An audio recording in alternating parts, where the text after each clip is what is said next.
Britain's economy is treading water, and the outlook appears to be bleak for the coming year. A storm that brewed in 2022 as the country saw tumultuous upheaval, 2 changes of Prime Minister and a change of monarch as 7 decades of the Elizabethan era came to a close. I think this year's been the most remarkable year ever in British politics. The longevity of that monarchy compared to the short-termism of British politics, the contrast could hardly have been greater. Will you take responsibility, Prime Minister? Earlier in the year, Boris Johnson appeared to be close to riding out the scandals of Partygate, the Downing Street gatherings that broke COVID-19 lockdown rules. At the Queen's Platinum Jubilee in June, the jeers showed he was on thin ice. The game was up when it emerged Johnson knew about but ignored sexual harassment claims against his Deputy Chief Whip.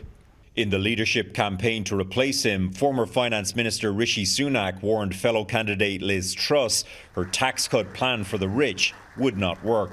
For a pensioner who's not working, that tax cut is worth precisely zero. Despite Sunak being the preferred choice among MPs, Truss won the contest thanks to the votes of regular party members. However, once in office, her tax cut plans caused chaos in the markets, drawing criticism from the IMF and the Bank of England. By the time Truss eventually U-turned on the tax cuts, her authority had collapsed. I really shouldn't say this, but I hope all those people that put Liz Truss in number 10, I hope it was worth it. The new PM became quite literally an object of ridicule. A tabloid set up a live stream of a lettuce to see if it would outlast the beleaguered but defiant leader. I am a fighter and not a quitter. A day later, she did quit. The lettuce had won, Truss becoming the shortest serving leader in British history. Sunak was the clear front-runner to replace her. Amazingly, Boris Johnson explored what would have been a remarkable comeback, but eventually decided not to run. Because he knows that whoever's in charge can't really change the economic realities that are confronting Britain. A recession, lack of economic progress, high inflation. So it was Sunak who inherited that long list of headaches. It's predicted Britain will have the slowest growth of any G7 nation in 2023. That perhaps contributing to the apparent buyer's remorse over Brexit, an event arguably the root cause of much of this turmoil.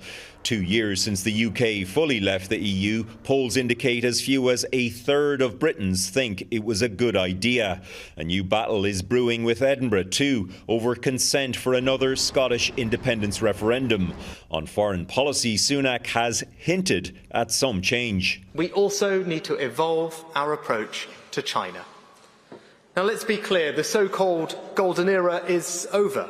In reality, the UK's global relations are unlikely to differ much from his predecessors or Western allies like Canada. Strong support for Ukraine will continue. In fact, Sunak may have brought back a sense of stability to Westminster after the scandals of Johnson and the chaos of Truss.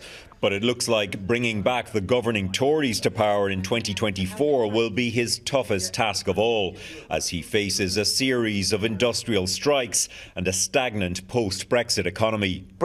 Waiting in the wings, opposition leader Keir Starmer, proposing to abolish the antiquated House of Lords in favour of an elected upper chamber. And he says he wants to transfer more powers to the UK nations and regions. Starmer is also often accused of being dull. Perhaps that's exactly what British voters will be looking for. Redmond Shannon, Global News, London.